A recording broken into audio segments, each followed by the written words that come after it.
જય માતાજી બધાને। અત્યારે ઉનાળો ચાલી રહ્યો છે અને એક એવું ફળ છે ને કે એનાથી ડાયાબિટીસવાળા કે બીપીવાળાને ખૂબ જ ફાયદો થશે। હેલ્થ માટે ખૂબ જ સારું છે અને પાછું ગુલાબી મોતી જેવું દેખાય છે। તો ચાલો એના માટે આપણે વિડીયો જોઈ લઈએ, છેક સુધી જોજો જેથી તમને ઘણી બધી માહિતી મળશે। તો ચાલો વિડીયોની શરૂઆત કરી લઈએ। ગુલાબી મોતી જેવા દેખાતા ગોળ ફળમાં છુપાયેલો છે સ્વાસ્થ્યનો ખજાનો। ડાયાબિટીસ અને બીપી સહિત અનેક રોગ માટે સંજીવની પ્રમાણ છે।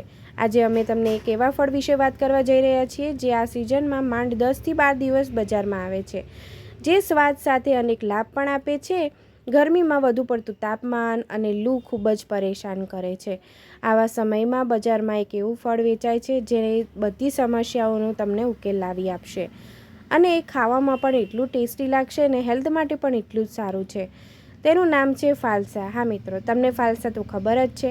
આ ફાલસા કેટલું બધું ફાયદાકારક છે આપણા શરીર માટે આજના વિડીયોમાં હું તમને કહીશ। જે ગુલાબી રંગનું હોય છે, ક્યારેક આપણે કોઈ રંગ જોઈએ છે ને તો એમ પણ કહીએ છીએ કે જો આ ફાલસા કલર છે। તો ફાલસા ખાવાથી શરીર ઠંડુ રહે છે, એની તાસીર ઠંડી છે।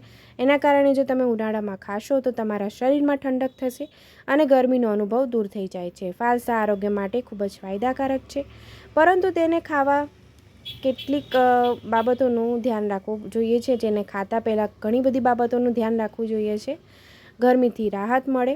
ફાલસાની ઠંડી તાસીર હોય છે જે ગરમીથી રાહત આપે છે। ઉનાળામાં લૂ લાગવાની શક્યતા રહે છે, ગરમ પવન હોય છે, એના કારણે આપણને લૂ લાગે છે અને ઘણી બધી બળતરા થતી હોય છે શરીરમાં। એને રાહત આપવા માટે જો તમે ફાલસા ખાઓ અથવા તો ફાલસાનું તમે શરબત પણ પી શકો છો, તો એ પીવાથી તમારા શરીરમાં સરસ એવી ઠંડક થઈ જશે। આથી શરીરનું તાપમાન નિયમિત રહે છે અને લૂને કારણે જે માથાનો દુખાવો છે, તાવ નથી, તાવ આવતો હોય છે, ગરમીમાં ખૂબ પસીનો આવે છે, પરંતુ જો કોઈ વ્યક્તિ આ સમયે દરરોજ ફાલસા ખાય છે તો શરીરમાં પાણીની કમી નથી થતી, કારણ કે ફાલસામાં પાણીની માત્રા વધુ હોય છે, જેનાથી તમારી બોડી છે એ હાઇડ્રેટેડ રહે છે અને લિક્વિડનું પ્રમાણ વધી જાય છે। સવારના સમયે ખાવું ફાયદાકારક હોય છે। ફાલસાને જો તમે હંમેશા સારી રીતે ધોઈને ખાવું જોઈએ। જો ફાલસાને કયા સમયે ખાવું એ પણ હું તમને જણાવી દઉં। ફાલસાને તમે સવારના સમયે ખાવું ફાયદાકારક છે। તેને સવારના સમયે ખાવું સૌથી સારું માનવામાં આવે છે, પરંતુ તેને ખાલી પેટે નહીં ખાવું। તમે નાસ્તા પાણી કર્યા પછી તમે 2 કલાકો પછી તમે ખાઈ શકો છો, એટલે કે તમે જ્યારે નાસ્તો સવારનો કરી લો પછી 2 કલાક અથવા લંચ કરતાં 2 કલાક પહેલાં ખાઈ શકો છો। સવારના સમયે તેને ખાવાથી શરીરમાં ઊર્જા રહે છે, આથી બ્લડ સર્ક્યુલેશન સારું રહે છે। જેમને લોહીની કમી છે તેમના માટે તો જરૂર ખાવું જોઈએ, જેના કારણે તમારી લોહીની કમી દૂર થઈ શકશે।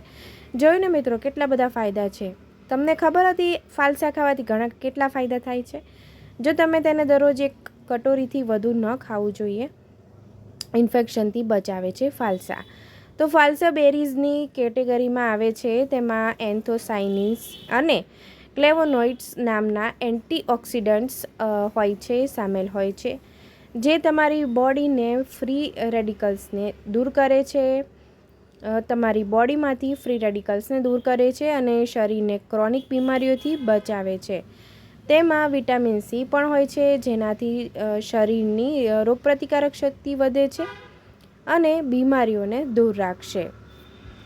મિત્રો, મને કમેન્ટ સેક્શનમાં જણાવજો કે તમને ફાલસા ભાવે છે, કેટલા ભાવે છે, કોણે કોણે ખાધા છે અને તમે કયા દેશમાંથી, કયા શહેરમાંથી મારો વિડીયો જોઈ રહ્યા છો એ પણ મને કમેન્ટમાં ચોક્કસ જણાવજો, જેથી હું તમને થેન્ક યુ કહી શકું। ડાયાબિટીસના દર્દીઓ, ખાસ કરીને તમને જે ડાયાબિટીસ આવી ગયો હોય એ ખાસ ધ્યાન આપજો। તો ડાયાબિટીસના દર્દીઓ માટે ઘણો બધો ફાયદાકારક છે। જેમને ડાયાબિટીસ હોય છે તેમને ઘણો ઘણા ફળો ખાવાથી મનાઈ હોય છે, પરંતુ ફાલસા તેમના માટે ખૂબ જ ફાયદાકારક છે। તેનું ગ્લાયસેમિક ઇન્ડેક્સ ઓછું હોય છે, જેનાથી બ્લડમાં શુગરનું લેવલ વધતું નથી અને ડાયાબિટીસ કંટ્રોલમાં રહે છે। મિત્રો, આ ફાલસા હૃદય માટે પણ કેટલા હેલ્ધી છે એ પણ આપણે જોઈ લઈશું। આ ફાલસાનું ફળ ઉનાળામાં ખાવાથી લૂને થતું હોય છે તો એ દૂર રાખે છે, શરીરમાં ઠંડક આપે છે, એની તાસી ઠંડી છે, એના કારણે જે બળતરા થાય છે એને દૂર રાખે છે। ડાયાબિટીસ જેને હોય છે એનું શુગર કંટ્રોલ પણ રાખે છે। એની સાથે સાથે જ્યારે જો તમને હૃદયની તકલીફ હોય તો હૃદયને પણ હેલ્ધી રાખે છે। આ નાનું ફળ હૃદયની આરોગ્યને સારું રાખે છે। તેમાં રહેલું પોટેશિયમ હાર્ટની મસલ્સને સારી રાખે છે, જેનાથી બ્લડ સારી રીતે પંપ થાય છે.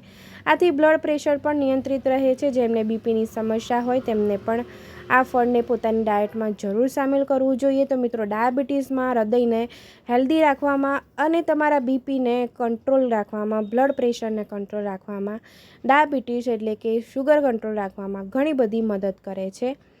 જો તમે આ ફળને ડાયટમાં સામેલ કરો તો ઘણું બધું કંટ્રોલમાં આવી જશે. પ્લસ તમારે જો લોહીની કમી હોય તો એ પણ દૂર થઈ જશે. આથી થોડા દિવસોમાં જ હાઈ બ્લડ પ્રેશરની સમસ્યાઓ દૂર થાય છે.